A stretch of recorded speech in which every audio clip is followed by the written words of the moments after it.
거래량이 실제로 감소가 됐습니다. 드리고 싶은 말씀은 부정적인 뉴스들이 있으나 여전히 빌라를 경매로 이제 입찰하는 거는 충분히 기회가 있겠다. 특히나 서울권으로 내가 입찰을 좀 여러 번 도전할 수 있으면 서울 쪽에 보증공사가 많이 들어가는 줄 알았는데 찾아보니까 생각보다 많이 들어오고 있지는 않더라. 안녕하십니까. 안녕하세요. 자, 오늘 주제는 집 사지 말라는 정부 지금 시점에 어떻게 해야 하는지 얘기를 한번 들어보고 싶었습니다. 좋습니다. 한국부동산원에서 발표한 보도자료를 좀 갖고 왔는데요. 9월 26일자로 발표된 보도자료고요. 각 지표별로 어떤 의미를 담고 있는지에 대해서 나와 있는데 마지막 부분을 보시면 오늘 이제 전해드리고 싶은 메시지를 말씀드릴 수 있을 것 같습니다. 주간 아파트 매매 전세 가격지수 변동률 그래프 요거를 보시면 됩니다. 전국 수도권 지방 이렇게 세 가지 파트로 나눠서 그래프를 그리고 있고요. 지방 같은 경우는 평균 아파트 매매가가 지금 계속 하락을 면치 못하고 있어요. 0까지 가야지 이제 유지 보합인 건데 0도 아니고 마이너스를 계속 붙이고 있습니다. 그래서 가격이 계속 조금씩 떨어지고 있다. 그에 반해 수도권은 어떠냐면 굉장히 높은 수치를 유지하고 있습니다. 수도권 같은 경우에는 0.15, 0.2까지 갔다가 지금은 약간 떨어져서 0.09까지. 근데 떨어졌다고 하는 게 올라가는 폭이 줄어든 거지 가격이 떨어지고 있다는 뜻이 아닙니다. 가격은 여전히 오르고 있어요. 근데 올라가는 속도가 좀 줄어들었다라는 의미 정도로 받아들이면 될 것 같습니다. 그와 반면에서 이제 전세가 가격 지수도 보면은 8월 말부터 9월 초까지 올라가는 폭에 비해서 현재는 0.011포인트로 전세가 또한 올라가는 속도가 조금은 무뎌졌다라고 보시면 될 것 같습니다. 지방 같은 경우는 전세가가 이제 0을 유지하다가 16일부터 23일 사이에 0.01포인트가 빠졌습니다. 여러분들이 보시면 딱 되는 게 수도권은 계속 올라가고 있구나. 근데 올라가는 속도가 줄어들었구나. 전세가도 매매가랑 비슷하게 올라가는 속도가 빨랐으나 지금은 약간 떨어졌구나 라는 거를 아실 수 있습니다. 한창 네. 뜨겁게 상승을 하다가 강력한 대출 규제로 인해 가지고 떨어질 거다. 거래량이 대폭 감소했다. 뭐 이런 좀 자극적인 기사들이 나오기 시작했더라고요. 맞습니다. 거래량이 실제로 감소가 됐습니다. 거래량이 많아지면 많아질수록 가격이 올라갈 확률이 높아지는데 거래량 자체가 줄어들다 보니까 급하게 집을 팔아야 되는 분들은 또 가격을 낮추는 경우가 생길 수 있겠죠. 낮은 실거래가 찍히면서 매매가가 올라가는 속도가 좀 무뎌졌다라고 보시면 될 것 같고, 자 그럼 거래량이 왜 감소했냐? 9월 말부터 해서 10월까지는 어느 정도 이사철의 피크는 좀 지났다라고 보시면 됩니다. 이사철이라고 하면 보통 이제 여름에는 이제 비성수기고 9월 초부터 9월 말까지 보통 이사철이라고 잡는데 거기에 맞물려서 9월 말경쯤에 이제 또 발표한 스트레스 DSR 규제가 있었죠. 대출 금액 자체도 줄여버렸지만 여러 가지를 또 제한을 걸었어요. 8억짜리 집을 살 때 5억 대출 나올 줄 알고 3억 자금을 준비했는데 대출 규제가 시작되고 나서 대출을 다시 알아보니까 5억이 아니라 4억, 3억밖에 대출이 안 나오는 경우가 발생을 할 수가 있겠죠. 왜냐면 예전에 내 소득으로는 70%,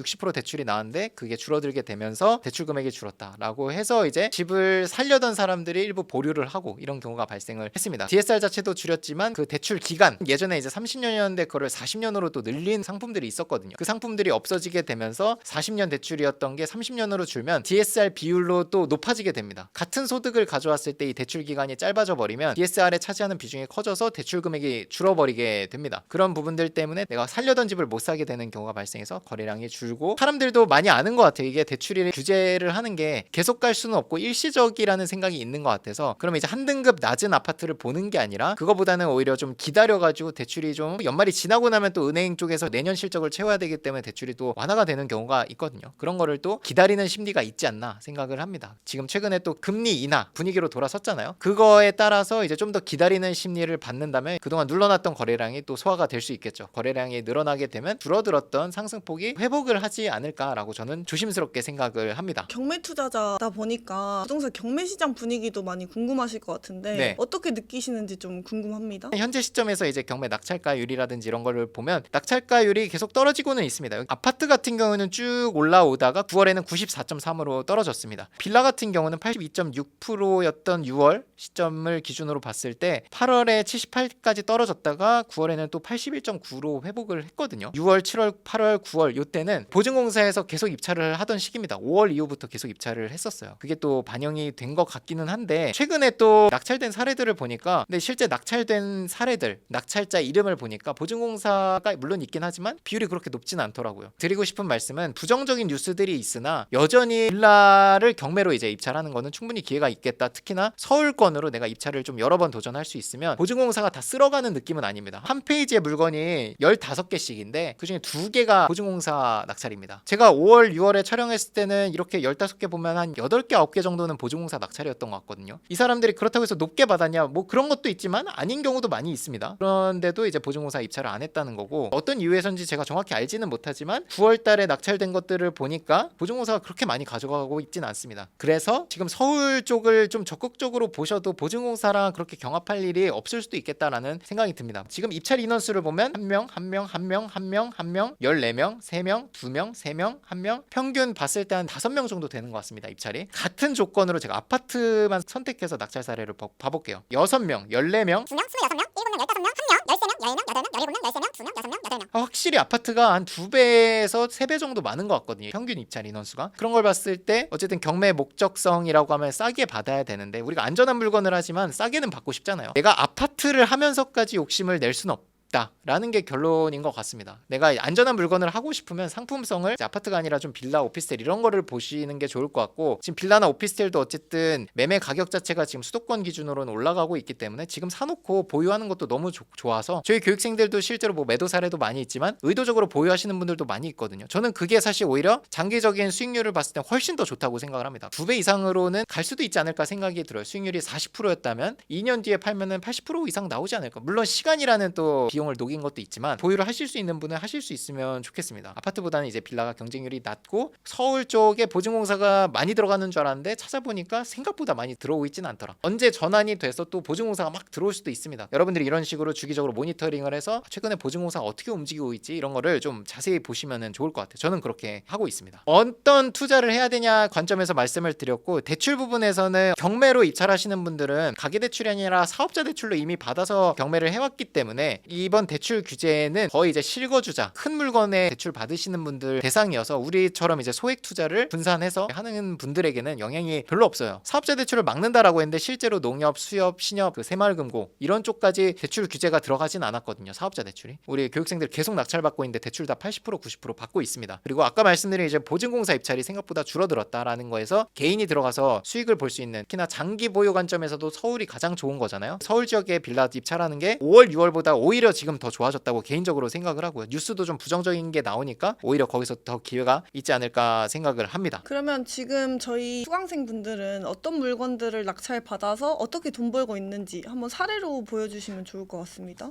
벌써 세 번째 낙찰 받으신 분업님, 19기가 끝난 지가 5개월 정도 됐을 것 같은데 벌써 세 번째 낙찰을 받으셨고요. 분업님 같은 경우는 벌써 2개를 매도를 하셨습니다. 다주택자였다가 또 매도를 하셨기 때문에 또 1주택자가 되셨죠. 또 이제 고양시에 있는 아파트를 지속적으로 노려가지고 입찰을 하신 거고, 1층이 사실 가격이 제일 낮죠. 선호도가 좀 보통은 낮기 때문에, 가격이 낮다는 건 선호도가 낮다는 거니까 이런 것들에 오히려 기회를 잡은 거죠. 특수물건은 아니지만 더 싸게 받을 수 있겠다라는 걸로 이제 들어가셨고, 2억 8,100만 원에 받았는데 여기에서 이제 나와 있는 시세로 봤을 때는 2층 기준으로는 3억 6천에 나와 있습니다. 보수적으로 봤을 때도 한 3억 3, 4천 정도면 매매가 금방 될 수 있다라는 답변을 들었습니다. 부가세나 이런 것도 없고 매매 사업자로 이제 매도를 하실 건데, 매도 차익이 세전으로 5천만 원이 있는 거죠. 2등이랑 차이를 보고 비싸게 받았네 이렇게 판단하시면 안 됩니다. 얼마에 팔 수 있는지가 기준이 돼야 됩니다. 정말 싸게 잘 받으셨고, 아파트니까 이게 세대수도 1800세대나 돼요. 거래가 굉장히 활발한 편이니까 조만간에 또 소식을 올릴 수 있지 않을까 싶습니다. 첫 번째 물건이었고요. 두 번째 물건은 17기 교육생분, 저희 가족분과 친분이 있습니다. 그래서 공동 입찰로 해서 오피스텔을 낙찰을 받으신 거고요. 바로 호계동에 있는 센터플레이스, 2억 9,500짜리가 두 번 유찰이 됐을 때 64% 가격이 됐을 때 2억 3,900만 원을 쓰셨고요. 2등과의 차이는 300만 원인데 2등이 보증공사였습니다. 이 물건 전세 2억 7천까지 나갑니다. 그거를 2억 3,900에 전세가보다 훨씬 싸게 받았으니까 정말 잘 받은 거고요. 특히나 안양 같은 경우에는 조사해보신 분들은 아시겠지만 빌라 오피스텔 가격이 꽤 있는 편입니다. 꽤 있다는 거는 전세 보증보험 한도보다 매매가가 플러스가 굉장히 높다는 겁니다. 보증보험 한도가 2억 7천이다면은 정상적인 매매가 3억 이상은 되는 겁니다. 3억 이상 받을 수 있는 거를 2억 3,900만 원에 받았고, 심지어 이 교육생분과 저희 가족 구성원은 이거를 팔지 않고 보유를 할 겁니다. 그렇기 때문에 저는 2년 뒤에 어떻게 돼 있을지가 더 기대가 돼요. 최근에 오피스텔 좀 오른다라는 기사들이 나오기 시작했거든요. 그게 일부만 반영이 돼도 제가 봤을 때 매도 차익을 2년 뒤에는 뭐 1억 정도는 받을 수 있지 않을까 세전으로 생각을 합니다.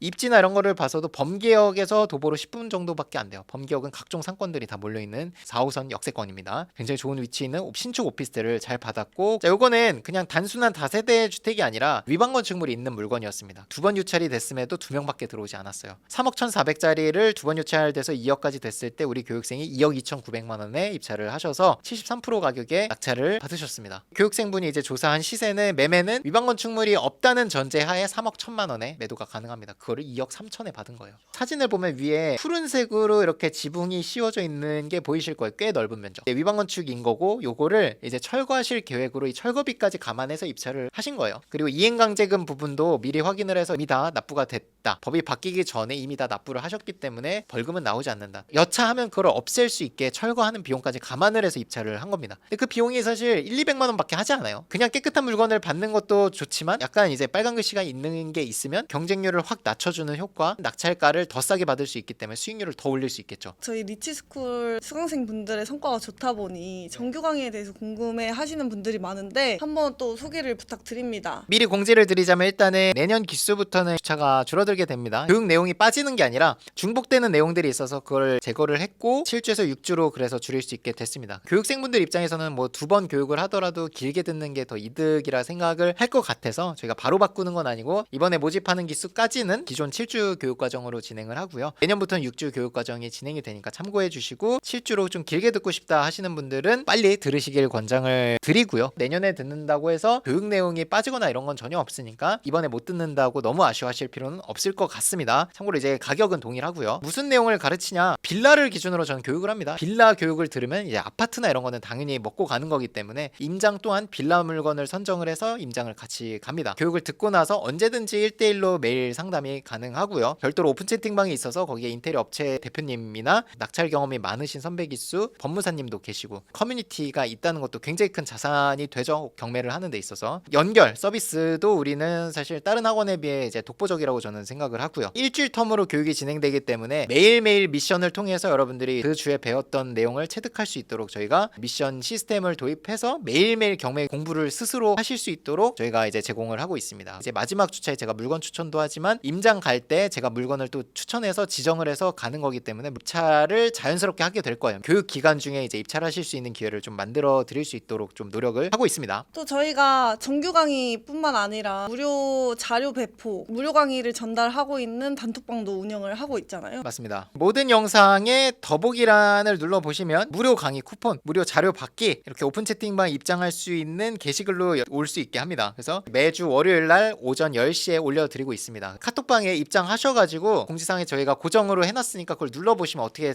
혜택을 받는지 안내가 되어 있으니까 그 글을 읽어보시면 될 것 같고 단톡방 자체가 뭐 질문하고 소통하고 이런 방은 아닙니다. 무료 강의나 전자책을 받기 위한 방이기 때문에 그냥 입장만 해 계시면 되고 매주 월요일 저희가 올려드리는 거를 받아가시면 되겠습니다. 오늘도 고생 많으셨습니다. 고생 많았습니다.